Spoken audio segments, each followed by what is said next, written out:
시청자 여러분 안녕하십니까? 배정호의 파워피플. 오늘은 농림부 장관과 민주당 정책위 의장 그리고 이번에 사선 의원에 당선된 이계호 의원님을 모셨습니다. 안녕하세요. 예, 반갑습니다. 이계호입니다. 네, 먼저 축하드리고요. 고맙습니다.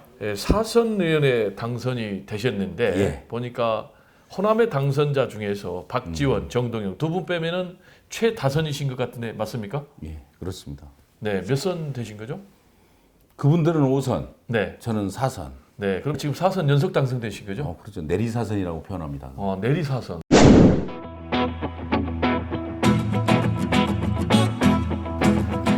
며칠 전에 윤석열 대통령, 이재명 대표 영수회담 했지 않습니까? 예. 영수회담 몇 점 매기세요? 일단 전체를 보자면 뭐 과락, 네. 겨우 면한 정도. 발악을 겨우 면한 정도의 점수를 하면 40점 조금 넘는 정도로. 40점. 왜 그러냐면 네, 만났다는 것 자체의 의미 정도. 네, 이재명 대표는 전략적으로 성공했다고 봅니다. 네. 어떤 점에서요? 우선 해야 될 사항을 분명하게 제시를 했죠. 네, 15분의 모두 발언을 통해서 무슨 일을 해야 되고 뭘 국민들이 원하고 있는지 네. 이건 총선을 통해서 그 국민의 의사를 어떻게 확인했는지 응? 그걸 정확하게 전달을 했으니까 네. 카메라가 빠지려고 그러니까 잠깐. 그런 면에서 보자면 뭐 이재명 대표는 비교적 높은 점수를 받아도 된다 네. 생각하고요. 윤석열 대통령은 이제 본인이 의도한 바가 있었을 거예요. 네. 그게 뭐였겠습니까? 소통하는 대통령이다. 응? 또 국민의 뜻을 정말 수렴을 해서 지금부터는 참다운 정치를 하겠다. 그런데 하나도 보여주신 거 없잖아요. 소통했습니까? 네, 안 했죠. 네. 불통하는 이미지만 더 강화시켜버렸고 윤석열 대통령은 아주 처참한 결과를 결국 받아들였지 않나. 자, 그러면은 앞으로 여론조사가 실시가 될 텐데 윤석열 대통령 지금 갤럽 여론조사 기준으로 보면은 23% 최저 기록을 했습니다. 더 떨어질까요? 오를까요? 이렇게 해놓고 오르기를 바란다면 네, 이상한 거죠. 말이 안 되죠. 자, 그러면 당장 민주당 입장에서는 최상병 특검, 김건희 특검 밀어붙일 것이고, 그러면 이제 윤석열 대통령은 또 거부권 행사할까요?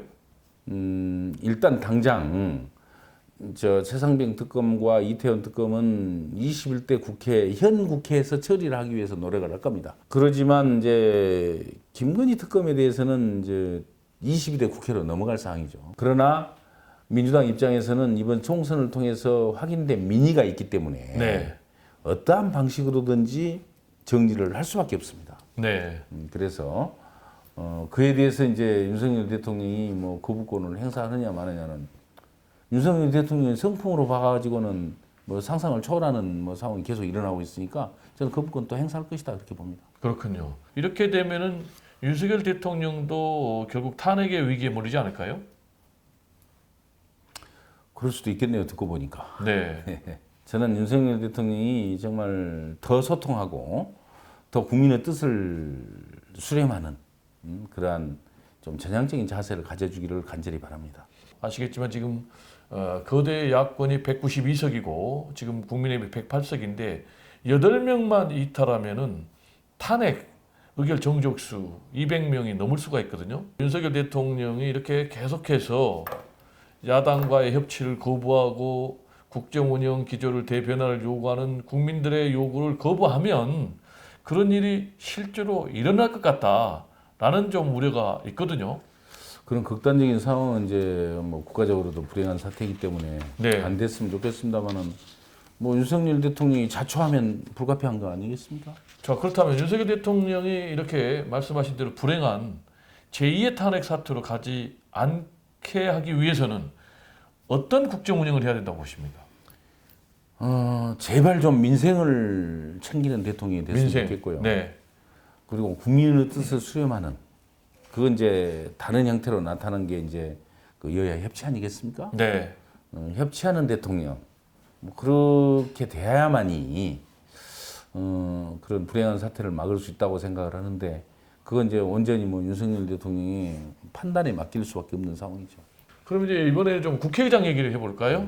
지금 보니까 4명이 출사표를 던졌는데 실제로는 한 3명으로 좀 압축이 되고 있는 것 같아요. 뭐 조정식, 정성호, 추미애 이 세 분으로 압축이 되고 있는 것 같은데 지금 보니까 우리 명심은 좀 뚜렷하지 않아요. 명심 어디에 있습니까? 명심이야 세 사람 다 줘. 아 그래요? 다 가까운 분들이 아닌가요? 아 그래요? 예. 네, 최근에 뭐 그래서 이재명 대표님께 명심 엄정- 어디냐고 물어봤습니까? 아니 그건 아니지만 이재명 대표께서는 엄정 중립이시지 않겠습니까? 중립이요? 왜 그렇게 보십니까? 다 뭐 가까운 분들이시고 또 전부 우리 민주당의 소중한 자원들이기 때문에 네. 뭐 어떤 특정인을 염두에 두고 어떤 또 의사 표시를 하기는 어려운 상황이겠죠. 네. 그러면 뭐 우리 이계호 의원님께서 남다른 통찰력 갖고 계시니까 누가 될 것 같습니까? 제가 생각하는 나름대로의 그 예측은 합니다만은 네. 뭐 그걸 함부로 얘기할 수는 없죠. 그렇죠. 예. 다 알려줄 수는 없습니까? 자, 그리고요. 이재명 대표 사법 리스크에 대해서도 좀 얘기를 해보죠. 지금 보니까 야, 용어 자체를 좀 바꿔라. 사법 리스크가 아니라 검찰 스토킹이다. 이렇게 또 주장하는 사람도 있거든요. 근데 이번에 이제 이재명 대표 4월 10일 총선에서 이제 민주당 압승함으로 인해서 이 사법 리스크가 사실상 사라진 것 아니냐라는 전망들이 많거든요. 어떻게 전망하십니까? 국민에 의해서는 사라졌죠. 그렇군요. 국민들은 그 사법 리스크에 따르는 여러 가지 기소 사항들이 있지 않습니까? 네, 그런 사람 다 인정할 수 없다는 게 이제 국민들의 분명한 의사였다 이렇게 말씀드릴 수가 있고요. 지금 현재 검찰처럼 아주 더하게 어떻게 그렇게 뭐 300몇 번씩 그 압수수색을 하고 네. 그럼에도 불구하고 네. 그걸 국민들이 볼 때 야 이거 뭐 잘못된 거 아니야 이렇게 보는 거 아니에요? 이건 검찰 스토킹이다. 그렇게 본다면 네. 저는 뭐 사법 리스크는 앞으로 계속 그 키워가기 어려울 것이다. 네. 저는 그렇게 분명하게 보고 있습니다. 자, 그러면 이재명 대표께서는 뭐 연임하시는 거예요? 기정사실화 되는 분위기인데? 그건 잘 모르겠습니다. 아, 그래요? 예, 예. 이거 여쭤보지 않았습니까? 아직도 뭐 시간이 뭐 거의 뭐 서너 달 남았기 때문에 네. 뭐 어떤 판단이 최종적으로 이루어질지 그건 뭐 알 수가 없는 거죠. 자, 국무총리도 굉장히 중요한 정치권의 이슈입니다. 이번에 보니까 영수회담에서 이 이슈가 논의가 안 됐더라고요. 왜 논의가 안 됐을까요? 아직까지 윤석열 대통령이 뭐 누구를 내야겠다는 확신과 자신을 갖고 있지 못하기 때문이 아닐까요? 네, 아직 자신이 없군요. 누군가 내놓긴 해야 되겠는데 네, 과연 이 사람이 저 국민적 지지와 그 국민적 지지에 바탕한 기반한 예를 들어 국회 비준을 받을 수 있냐 네. 이것에 대한 확신이 없는 거죠. 보니까 이제 대통령실 관계자 얘기로 독자적으로 간다 이런 메시지를 내놨다고요. 임명 동의 절차를 받으려면은 특히 이제 민주당 이재명 대표의 협조가 없이는 불가능한 구조잖아요. 이재명 대표 협조라기보다는 민주당의 협조.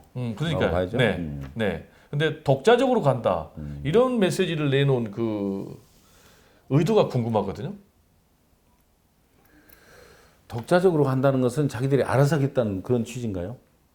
그러니까요. 제가 여쭤보는 거. 그렇다면- 독자적으로 갈 수가 없잖아요. 그렇다면 뭐 총리 없이 국정을 운영하겠다는 뜻 아닐까요? 사실 결정권자는 지금 거의 민주당인데 네. 민주당을 의식하지 않고 그냥 알아서 가겠다. 그건 뭐 국무총리 없이 국정 운영을 하겠다는 의사는 똑같은 거죠. 그래서 지금 윤석열 대통령이 이런 식으로 마이웨이를 고집하면 결국 탄핵이라는 불행한 길로 가기 때문에 총리 추천권도 아예 야권에게 넘기고 그래서 고국내각을 구성을 하고 연정을 하고 더 나아가서는 개헌까지 해야 된다. 그렇지 않으면 잘해야 식물 대통령의 길밖에 남지 않는다. 이런 의견들이 많거든요. 여기에 대해서 의원님 어떻게 생각하세요?